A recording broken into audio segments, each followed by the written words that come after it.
Madam నమస్తే madam. నమస్తే అమ్మా.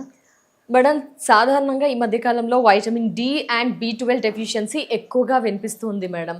మన పల్స్ బ్యాలెన్సింగ్ వేలో ఈ సమస్యను ఎలా అరికట్టవచ్చు? మీ దాకా వస్తే గనక దీన్ని మీరు ఏ విధంగా ట్రీట్ చేస్తారు?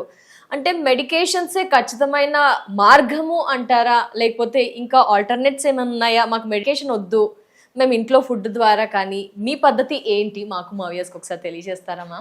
డెఫినెట్గా అమ్మా. ఇప్పుడు మెడికేషన్స్ వద్దు అని ఎప్పుడు చెప్పట్లే మనం.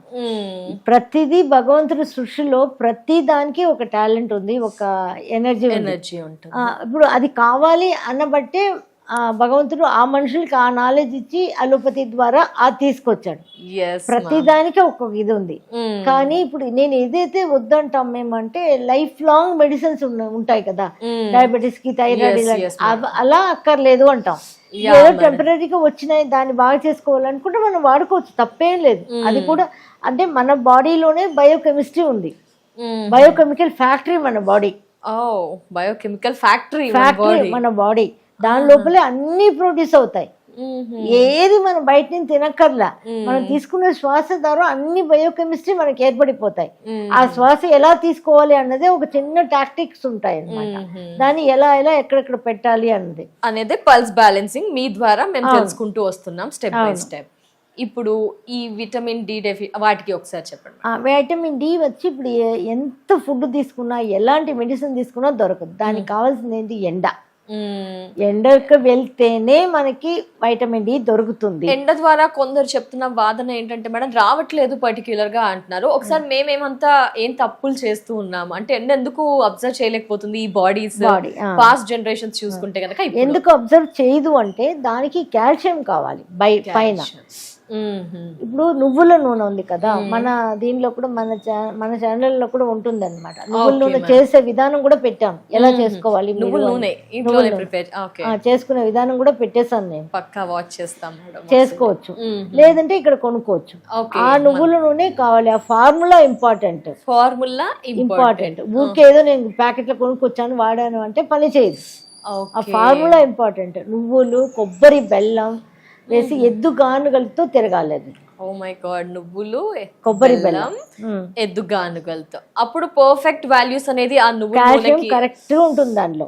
ఇది ఏం చేయాలి అంటే మనం మగవాళ్ళు అయితే బుధవారం, శనివారం, ఆడవాళ్ళైతే ట్యూస్డే అండ్ ఫ్రైడే.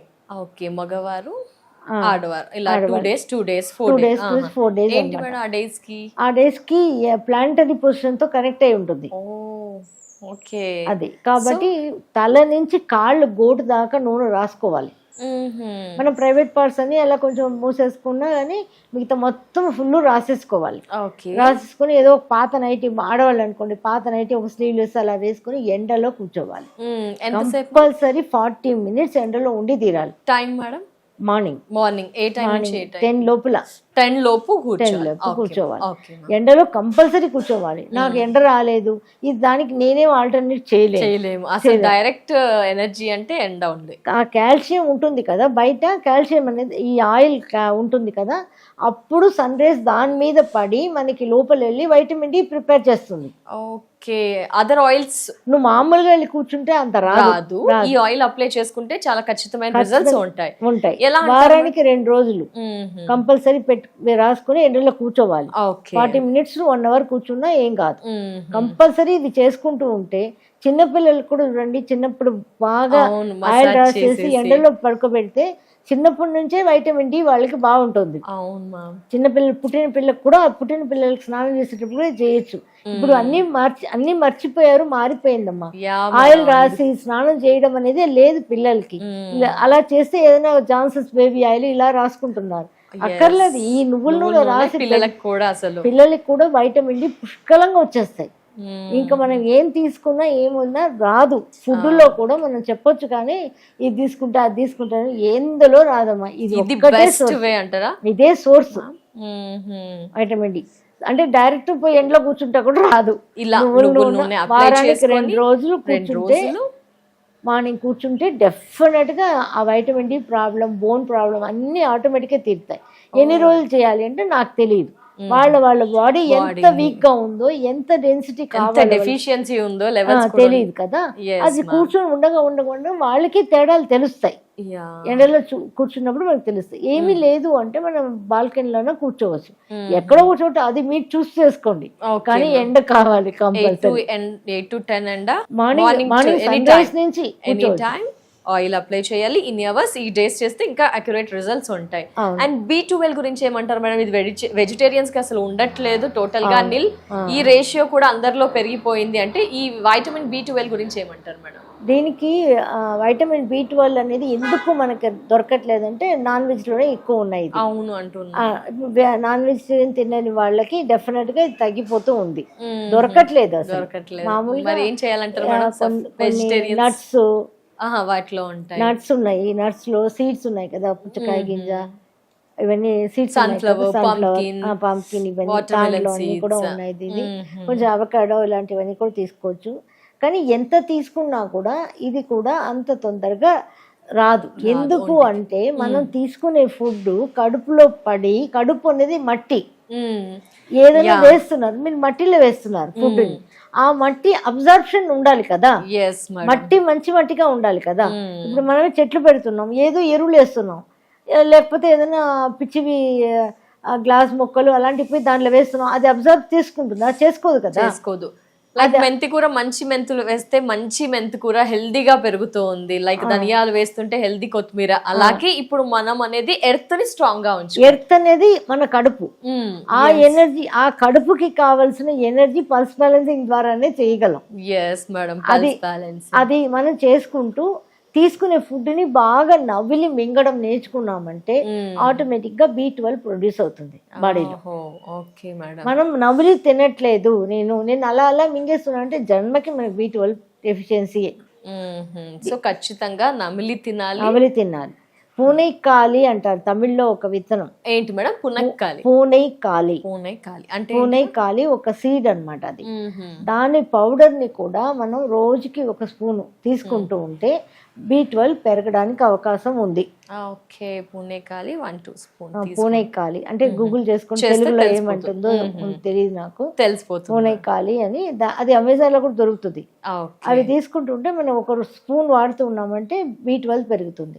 ఇంకొకటి ఏం చేయొచ్చు అంటే మామిడి సీజన్ ఇప్పుడు వస్తుంది కదా, మామిడి గింజ ఉంది కదా, అది తీసి లోపల పల్ప్ లాగా ఉంటుంది కదా, చిన్న గుజ్జు కాదు, అదేమంటారు పైన టెంక, ఆ టెంకని కొట్టేస్తే లోపల ఒక పచ్చిగా జీడి ఎండలో పెట్టి బాగా ఎండించేసి దాన్ని మిక్సీలో వేసి పౌడర్ చేసి పెట్టుకొని రోజు ఒక స్పూన్ తీసుకున్నా B12 పుష్కలంగా పెరుగుతుంది. Natural ingredients. ఎట్లాగో సమ్మర్ రాబోతుంది, వచ్చేసాను, సమ్మర్ లో ఉన్నాము. మామిడి గింజ అదే లోపల జీడి, దాన్ని పౌడర్ తీసుకోవాలి. అవును, అది చేసుకున్నా చాలా బాగా పెరుగుతుంది B12. ఇప్పుడు చెప్పిన టిప్స్ షుగర్ వాళ్ళు, థైరాయిడ్ ఏమైనా ఇబ్బందులు ఏమి ఉండవు, ఎందుకంటే చాలా మంది ఫాలో అవుతుంటారు ఇలాంటి టిప్స్, రిజల్ట్స్ ఉంటాయి అని చెప్పి. అందుకే మళ్ళీ వారి కోసం డౌట్. షుగర్, థైరాయిడ్, PCOD ఏం ప్రాబ్లం లేదు. ఎందువల్ల B12 మనకి ఇప్పుడు మనం ఎలా తగ్గిందా లేదా ఎలా తెలుసుకోవాలంటే చాలా వీక్ గా అనిపిస్తారు, ఎప్పుడు చూసినా టైర్డ్ గా ఉంటారు. B12 అంత ఇంపార్టెంట్ బాడీకి కాబట్టి ఎంత టైర్డ్ గా ఉంటారు. అండ్ అరికాళ్ళలో మంటలు అంటారు, అది డయాబెటీస్ వాళ్ళకి ఉన్నా మామూలు వాళ్ళకి కూడా మంటలు వచ్చేస్తుంటాయి, కాళ్ళంతా నొప్పులు వస్తున్నాయి. ఎందుకంటే నరాల్లో ప్రాబ్లం అన్నమాట. నరాల్లో ఒక బ్రెయిన్ కానీ నరాల్లో కానీ దానిపైన ఉన్న మైలటిస్ అన్నది ఒక లేయర్ ఉంటుంది. ఆ మైలటిస్ ప్రొడ్యూస్ చేయడానికి B12 కావాలి. బ్రెయిన్ లో న్యూరాన్స్ ఉంటాయి కదా, న్యూరాన్స్ ఒక పాత్వే ఉంటుంది. ఆ లైన్ లో దానికి ఒక మైలైటిస్ అని ఉంటుంది, దానిపైన కవరింగ్ అన్నమాట. ఆ కవరింగ్ మైలైటిస్ ఉండాలి అంటే B12 కావాలి. దాన్ని ప్రిపేర్ చేసేది ఒక వస్తువు కావాలి కదా, ప్రిపేర్ చేయడానికి B12 కావాలి. సో B12 మనం తినేటప్పుడు మంచిగా ఆహారంని బాగా నవిలి తినడం మొదలు పెట్టామనుకోండి, B12 మనం తినే ఫుడ్లో ఏమేమి ఫుడ్లో ఉన్నాయో అది కొంచెమైనా మన లోపలికి వెళ్తాయి. అలా లేదు నాకు ఇలా వెంటనే కావాలి అంటే పూనైకాలి సీడ్స్ పౌడర్ ఒకటైనా వాడచ్చు, లేకపోతే జీడి పౌడర్ వాడచ్చు. వాడుతుంటే కూడా B12 వస్తుంది. Definitely madam, thank you so much madam. ఎందుకంటే ప్రస్తుత కాలంలో ఎవరిని చూసినా B12 వైటమిన్ D డెఫిషియన్సీ ఉందనే అంటూ ఉన్నారు. ఇది నాకు ఉందా లేదా నాకు తెలియలేదు అన్నా కూడా మీరు తీసుకోవచ్చు. ఎస్ మేడం, అది ఎలాంటి సైడ్ ఎఫెక్ట్స్ ఉంటాయి, అమ్మో ఇది ఎక్కువగా ఎక్స్పెన్సివ్ ఏమో అలా భయపడాల్సిన అవసరం లేకుండా అలాంటి వాల్యుబుల్ ఐటమ్స్, ఇంగ్రీడియంట్స్, టిప్స్ మాకు మా వ్యూయర్స్ కి పరిచయం చేశారు madam. Thank you so much madam. నమస్తే. నమస్తే.